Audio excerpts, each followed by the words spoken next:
Nú ætlum við að taka fyrir annan kaflan í bókinni Lífheimurinn sem fjallar bakteríur og veirur.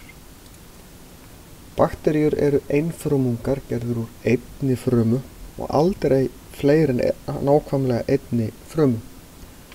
Þær eru tiltölulega einfaldar að gerð, hafa til dæmis ekki frumulíffæri nema þessi allra einföldustu. En þær eru mjög gamlar. Fyrstu lífverurnar sem talið að hafi myndast á jörðinni voru líklega bakteríur og meira að segja eru frumurnar sem mynda okkur taldar vera nokkrar tegundir af bakteríum sem runnu saman og mynduðu flóknari frumu. Þær fjölga sér með því að skipta sér. Þá stækkar fruman, þið sjáu hérna frumu sem við það að skipta sér. Þá stækka þær svolítið, slitna svo í sundur. Þá eru þær ekki alveg jafn stórar og móðurfruman var, en þær stækka síðan þegar þær hafa slitnað í sundur. Ef þær lenda í erfiðum aðstæðum, svo sem miklum þurrk, ef þær lenda í miklum kulda eða annað, þá geta þær myndað svo kallar dvalargróm. Þær pakka sér inn í nokkurs konar hlífðar eða varnarhjúp og þola að lifa óbóðslega lengi við aðstæður þar sem að þær geta ekkert borðað og ekkert gert. Og þær gera akkurat ekki neitt, þær bíða bara. Síðan þegar aðstæðurnar batna, vakna þær aftur, rífa þennan varnarhjúp af sér og fara að fjölga sér. Hérna sjáum við gerð dæmigerðar bakteríu. Það er svona frumuhimna utanum og frumuveggur og það er erfðaefnin í miðju og svona allra einföldustu frumulíffærin. Það er fyrst og fremst bara ríbósómið, það er ekki mikið meira. Það eru sumar með svipu, svona fyrirbæri þegar sveifla til þess að synda. Sumar bakteríur eru frumbjarga, hafa blaðgræn og geta því ljóstillífa. Flestar bakteríunar eru samt sem áður ófrumbjarga, þurfa að borða aðrar lífverur. Sumar borða lifandi lífverur eru sýklar, en langflestar eru rotverur eða sundrendur, lifa á líkamsleifum annarra lífvera. Sjáum þetta hérna. Án baktería þá myndi safnast bara fyrir, og það eru fyrst og fremst bakteríur og sveppir sem sjá að sundra líkamsleifum lífvera sem að deyja. Ef að plöntur og dýr myndi ekki rotna, þá myndi það staflast bara upp og lífrænu efnin klárast. Því að þegar þetta rotnar þá verður þetta að mold og plönturnar taka svo upp þessi efni og búa til nýtt, þannig að þetta fer alltaf í hring. Án rotverina þá myndi þessi hringrás stöðvast. Og við skulum velta þessu aðeins fyrir okkur.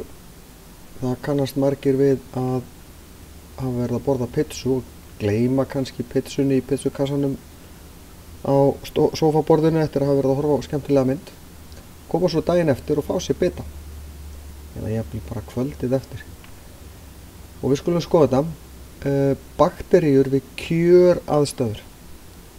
Þá tekur það þær bil 20 mínútur að fjölga sér.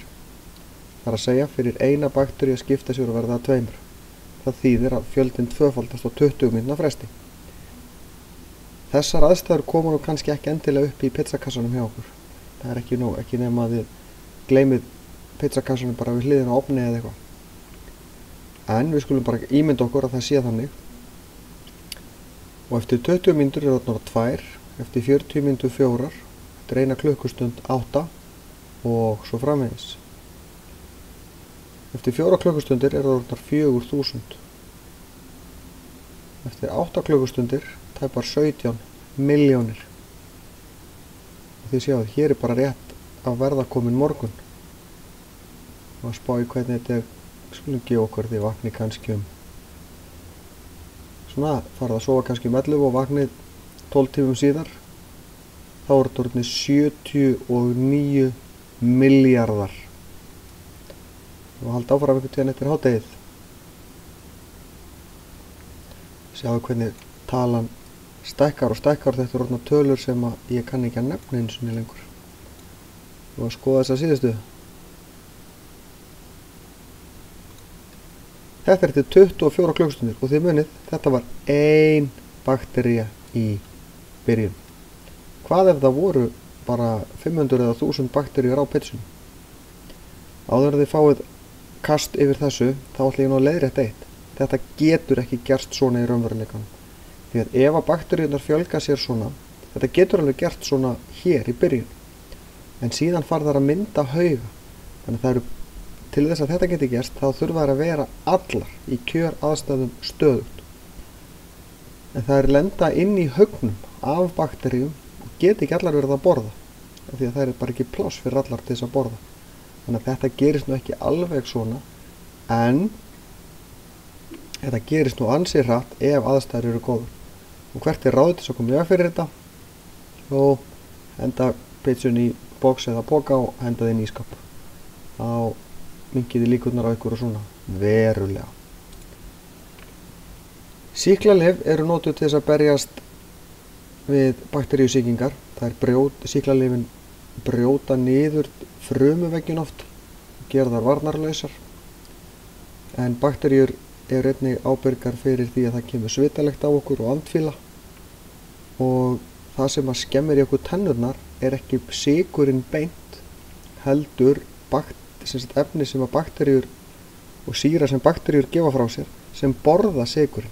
Þannig án sykursins þá lifa bakteríurnar ekki nógu vel og þar á leiðandi eru minni tannskemmdir, þannig að það er bein fylgni á milli sykurs og tannskemmda, en það er ekki sykurinn sjálfur sem skemmir tennurnar, heldur bakteríur.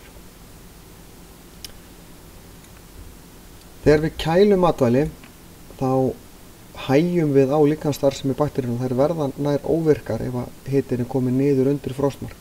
Og í frosti þá gera þær nánast ekki neitt. Þannig að það er hægt að geyma matvæli ansi lengi með því að frysta þau. Misjafnt hvað þú þola frystingu vel. En til þess að drepa bakteríurnar, þá er eina leiðin til þess að hita þær og helst bara að sjóða. Þið kannist við að við þurfum að elda kjúkling vel, því að á kjúkling geta verið salmonella bakteríur. En ef við passum að elda kjúklingin vel og passa blóðvökvi eða áhöld sem við notuðum við hráan kjúklingin komist ekki í eitthvað annað, þá eigum við að vera góð, því að við eldunina þá drepast bakteríurnar og geta ekkert gert neitt skaða.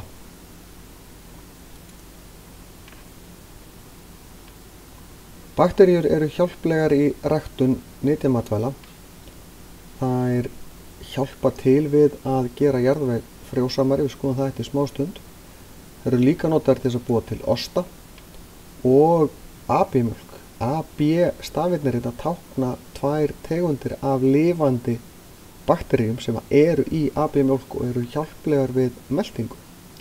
Þarmarnir í okkur eru uppfullir af bakteríum sem að hjálpa okkur við meltingu og í raun án baktería í meltingafærunum og gætu við ekki melt matinn sem við borðum. Við fengum enga næringu úr honum. Það eru í raun miklu fleiri bakteríur í og án líkamannum okkar heldur en það eru frumur í líkamannum. En bakteríur hjálpa til við ræktun nytjamatvæla með því að, til dæmis með því að binda nitur í nitursamböndum í jarðveginn og gera jarðveginn frjósamari. Dæmi þetta á Íslandi til dæmis lúpínan. Við getum notað bakteríur líka til þess að búa til lyf. Insúlín er gefið við sykursýki og sum sýklalyf er hægt að láta bakteríur framleiða, en þetta er gert með svokallari erfðatækni. Við getum einnig fengið bakteríur til þess að brjóta niður eiturefni sem hafa sloppið út. Veirur er ekki lifandi. Það hafa ekki sömu einkenni og aðrar lífverur, það hreyfa sig ekki, það vaxa ekki, það fjölga sér ekki sjálfar, það svar ekki áreiti og það ekkert sem það gera í raun og veru. Það ekkert annað en bútur af erfðaefni sem hérna inni, sem ýmist DNA eða RNA og svo eitthvað skonar hylki utanum. Þetta hylki hreyfir sig ekki neitt. Það eina sem að veira í raun og veru gerir er þegar hún lendir á frumu að þá festist hún við og erfðaefni sprautast inn í frumuna. Þar með gerir veiran bara akkurat ekki neitt meir. Erfðaefnið fer hérna inni og finnur erfðaefni blandast erfðaefni frumunar og þar af leiðandi hættir fruman að gera það sem hún á að vera að gera og fer að framleiða veirur. Þangað til fruman fyllist af veirum þá springur hún og þannig dreifast veirurnar. Svona fjölga veirur sér að láta frumur framleiða fleiri veirur. Þetta er mikið af þekktum veirusjúkdómum. Kvef er algengasti veirusjúkdómurinn. Inflúensa ríður yfirleitt á hverju ári.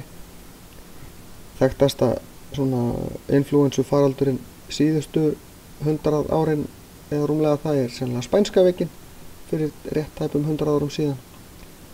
En almennt ekki til lyf við veirusjúkdómum. Það eru til lyf sem að hjálpa líkamanum að takast á við þau og síðan eru til bólusetningar til þess að koma í veg fyrir að fólk fái veirusjúkdóma. En við látum þessu þá bara lokið.